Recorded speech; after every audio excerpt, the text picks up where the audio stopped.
Hello. How you doing today? Good. Good. Yeah. So, tell me, I came in last Friday to see your 7th period class, and I'd just like to know how you felt about what went on there.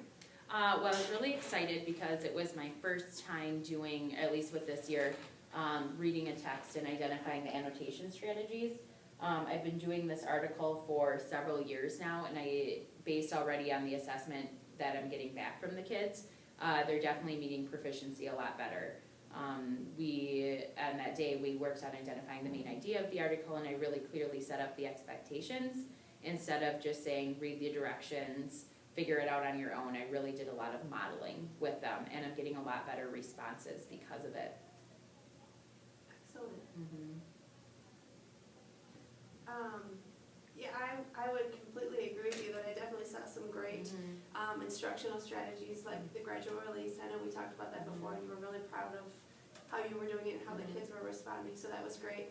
And also teaching those kids those annotation strategies are so useful for their success in college. And you clearly pointed it out too. You were very clear with having a focus and a purpose and an explanation as to why they would use these so that they can access those higher level texts.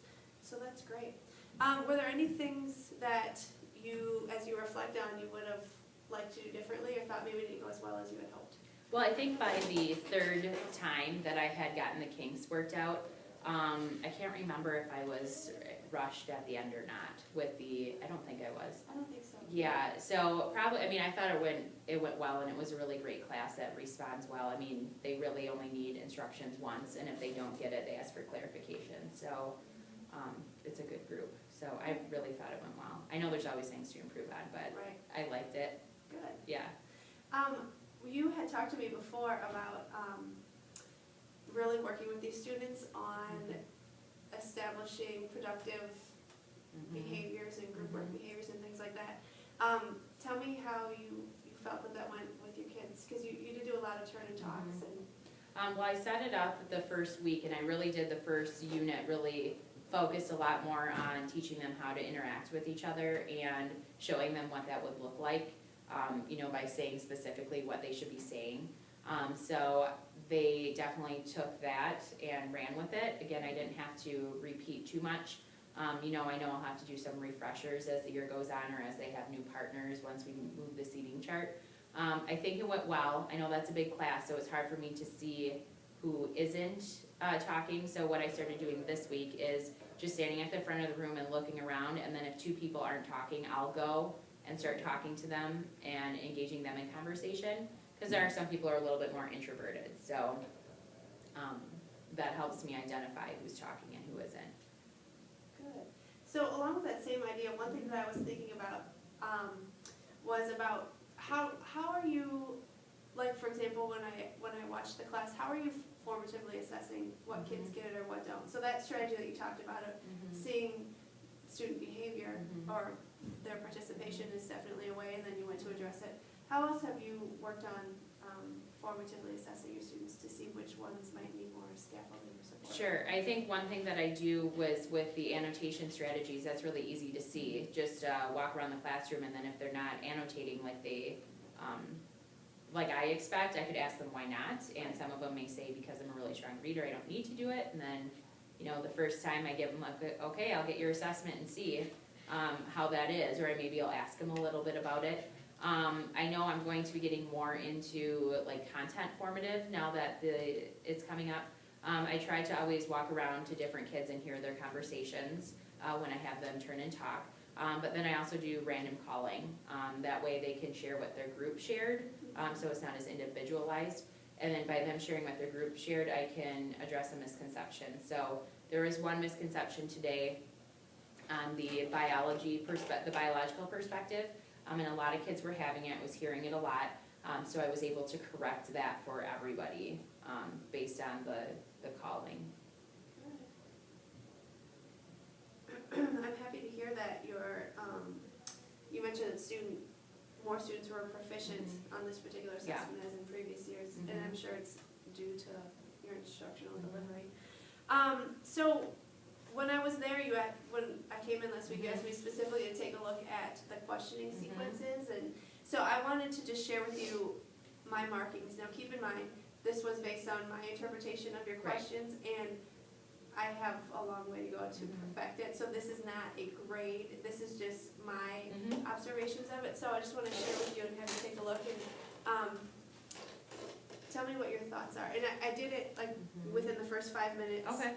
And then so on, and you didn't have many in the first 5 minutes, cause actually, I think you were talking with the kids about other things, Okay. you know what I mean? So Yep. so that's why there weren't many Mhm. marked there, and of course, you can see that I made mistakes Oh, in there, gosh, so okay. just. I think what I'd like to see for me personally is that at the beginning of class, that it's more understanding, and then by the end, that they're Mhm. coming up to more of the analyzing and evaluating, you know, that Yeah. doing that question sequence. So seeing here that, I mean, I'm surprised that I had so many at the 30-minute mark that were in the remembering category, and then like these were evaluating here, so that's surprising. So just have to work on my question sequencing, I think. Mhm. And I think part of it too was, you know, really trying to get the article down. I don't know if this changes if I'm doing different content, but I'd be interested to see, Right. so. I felt like some of these here at the far end Mhm. that are still in the lower level were you, almost like your formative checks for understanding. Okay. Like having kids kind of repeat what you had Mhm. talked about earlier to make sure they knew it. Mhm.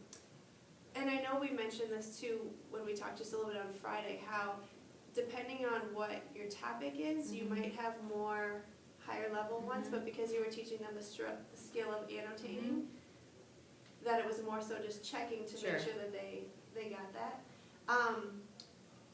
Did you prepare your questions ahead of time, or were they mostly on the fly? based on- They tend to be more on the fly, just based on what the kids' feedback are. You know, by the third time doing it, I figure out what questions I need to ask, but I'm definitely more of a, just kind of what naturally comes to me, but I could be more targeted with that. And it's interesting to me too, the applying, because I do ask them like on tests and stuff, and maybe again it was the lesson, to apply the information, rather than analyze it. So I think I need to see the difference between an application question and an analyzing question. And this is what I kind of use to base my thoughts, but again, it was listening to your question and quickly jotting down an Yeah. area that I thought, so it's not exact. And that's mostly just as a point for reflection, so we can think about what to do. I'm wondering if. Okay. Hello, Mrs. Severson. Yes. Hi.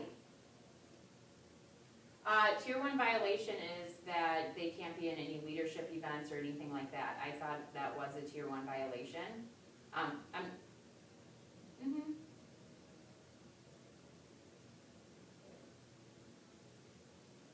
Okay, yeah, and I just wanna know so I'm being consistent with the kids. Oh, no, our co-curricular code, which I know we're considering revising. Kevin would have that. Yes.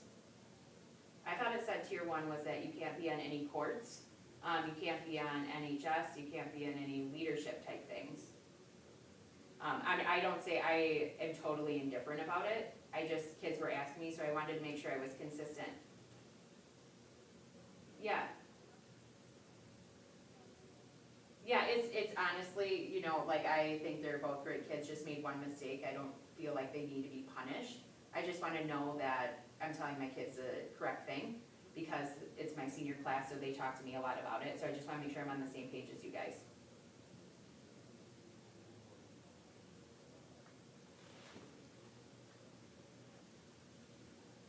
Oh, no.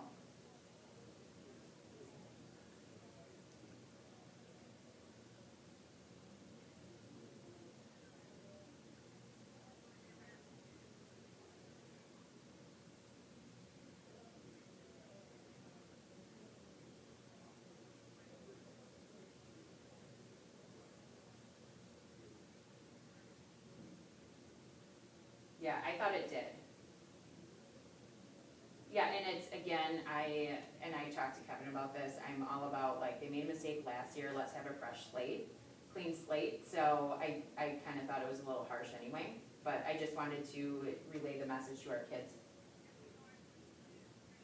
Yep. Okay.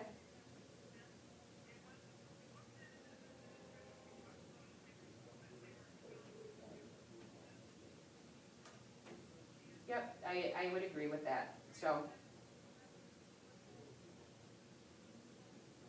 No. No, I just wanted to make, like I said, I just wanna make sure I'm telling the kids is a great thing. Okay, thanks, bye.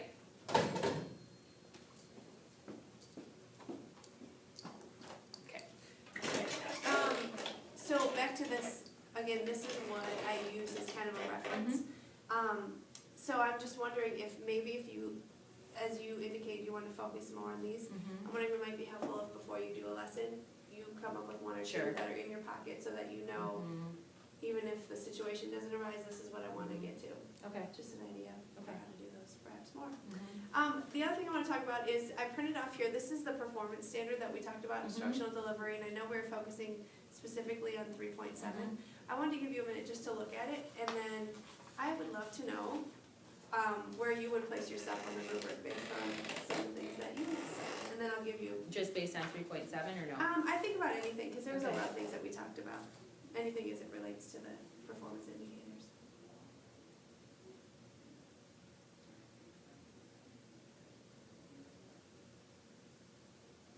Yeah, I think that I would be, when I look at, 3.1, I do engages and maintains student active learning.